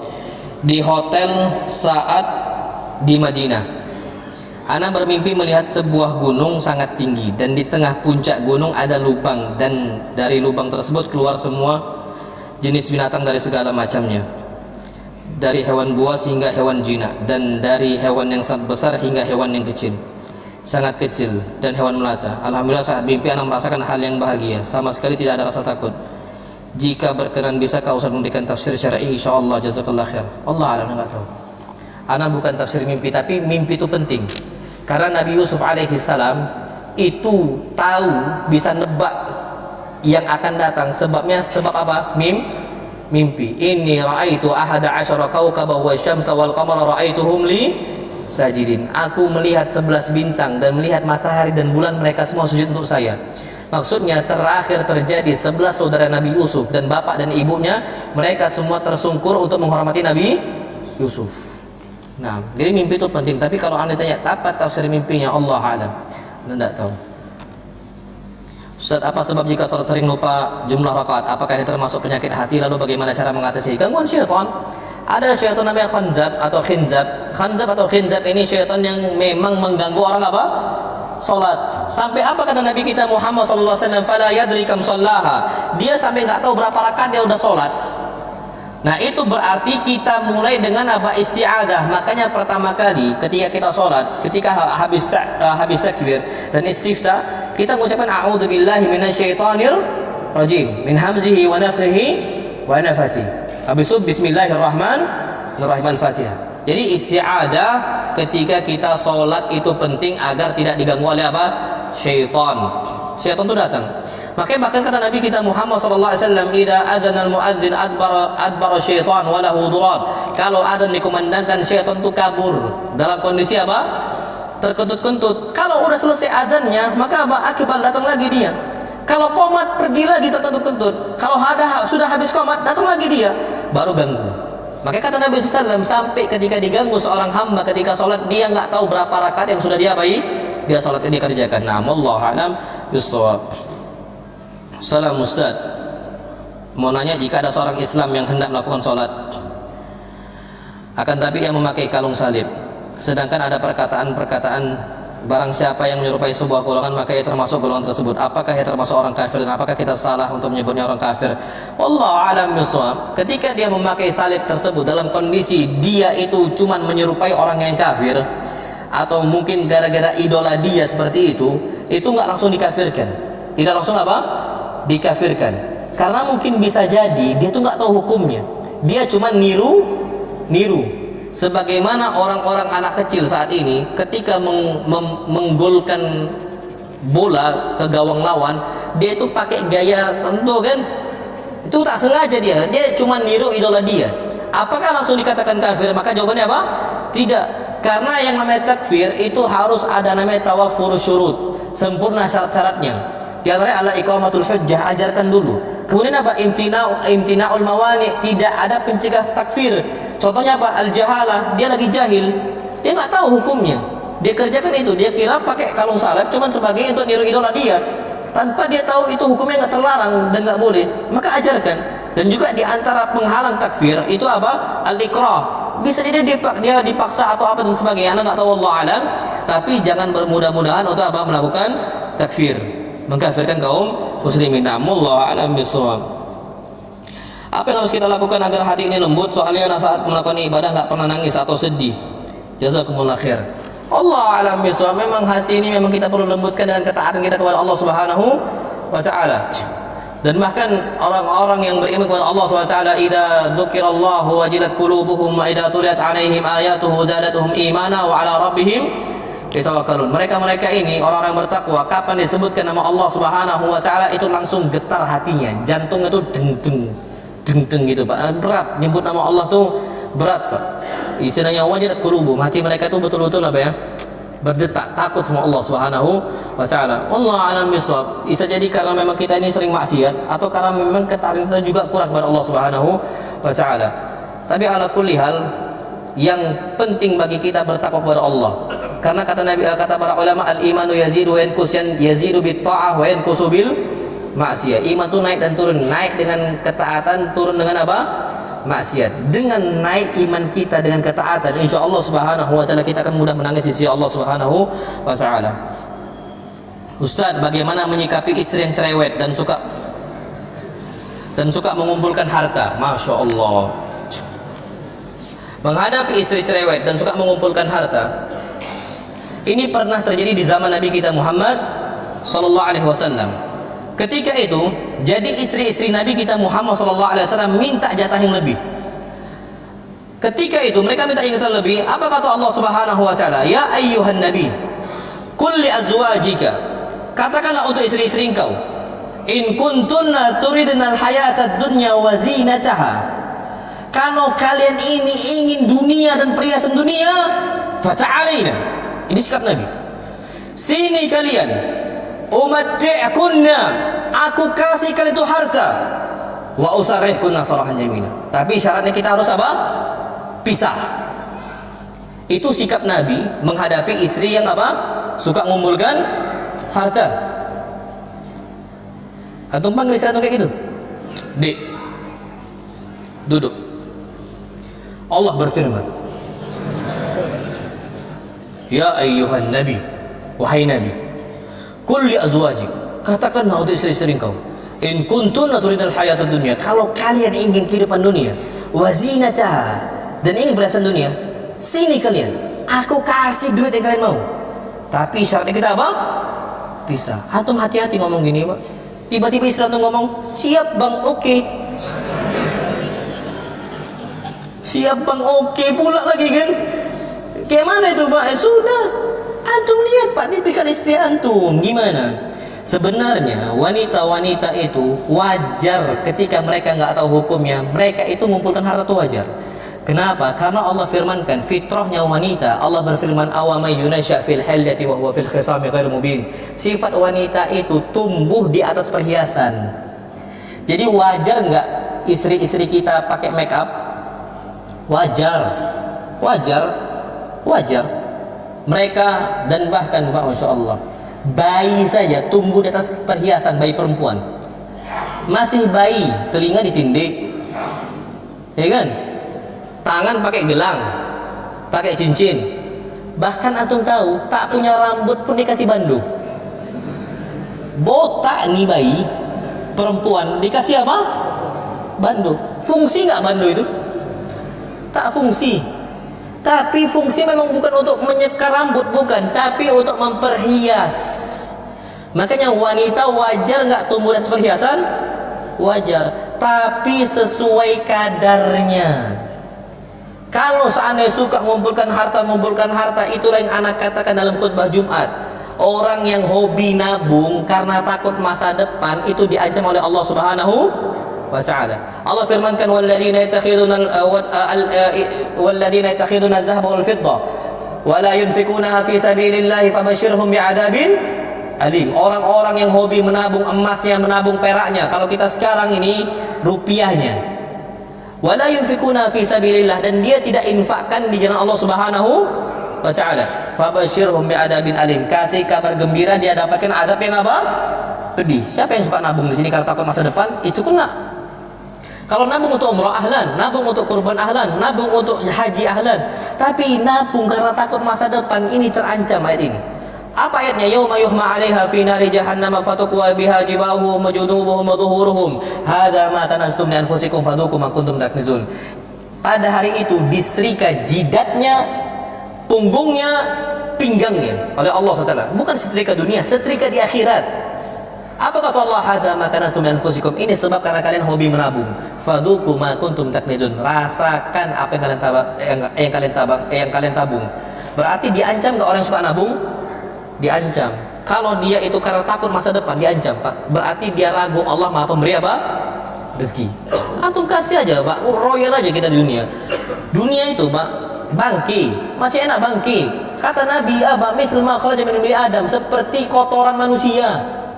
Itu kata Nabi SAW. Antum mau tabung, atau mau simpan, buanglah sudah, Pak. Buang di jalan Allah Subhanahu wa ta'ala. Kalau sudah selesai nafkah untuk istri, untuk anak dan sebagainya, tanggung jawab kita sudah selesai, kasih untuk orang. Kita harus apa? Royal terhadap apa? Dunia kita. Jadi menghadapi istri yang hobi nabung, antum bisa pakai ayat tadi. Tapi ingat kondisi istri, jangan sampai bilang oke. Udah, Pak. Kalau udah bilang oke itu antum yang ini. Dilihat, Pak, kalau kondisi istri antum masih perlu dibina dengan imannya, bina dulu dengan imannya. Kalau Aisyah disampaikan ini, takut Aisyah, iyalah iman Aisyah tinggi. Tapi kalau yang lain, Pak, ya siap aja dia, ya sudah, nggak apa-apa saya cerai, yang penting dapat duit. Karena memang, Pak, banyak wanita-wanita itu lebih, antum tahu kan? Antum kan di surga dapat apa? Bidadari. Istri dapat bidadari? Enggak, istri nggak ada bidadara, nggak ada bidadara. Karena kita nih, Pak, syahwatnya ke wanita. Tapi kalau istri syahwatnya ke harta. Dia, Pak, nggak apa-apa cerai, yang penting dapat apa? Fulus. Ya ceraikan aja lah, Bang. Duit ada. Kenapa enggak, kata dia? Makanya anak katakan, wanita istri-istri kita nih, Pak, kadang-kadang lebih cinta dengan emas dibandingkan emasnya. Dia lebih cinta dengan apa? Emas dibandingkan emasnya. Kalau dia nggak bertakwa kepada siapa? Allah Subhanahu wa ta'ala. Wallahu a'lam bishawab. Taib, ini ana dikasih amanah untuk bertanya kepada antum, yang tahu ana kasih hadiah. Taib, ini 5 menit lagi, mungkin 2 pertanyaannya. Siapa yang mengucapkan inni la ahmilu hammal ijabah, aku tidak membawa kekhawatiran tentang doaku dikabulkan ataukah tidak, yang penting saya terus berdoa. Siapa? Umar bin Khattab. Umar bin Khattab.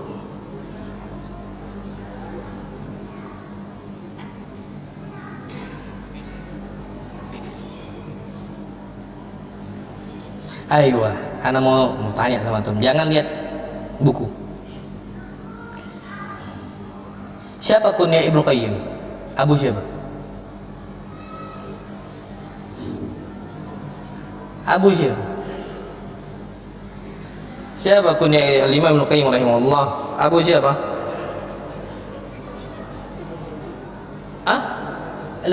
Abu siapa? Abu siapa? Itu masih awal loh kemarin.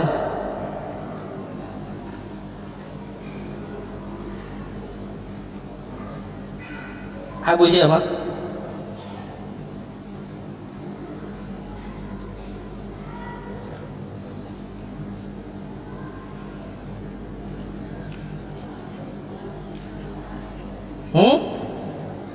Abu siapa, Bu? Hah? Siapa? Siapa yang jawab? Fadhol. Antum nggak lihat Google kan? Ayo, nah, Pak, fadhol, Pak.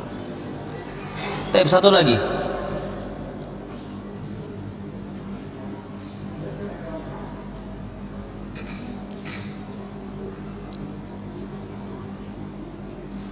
Sebentar ya, sabaran. Sabar.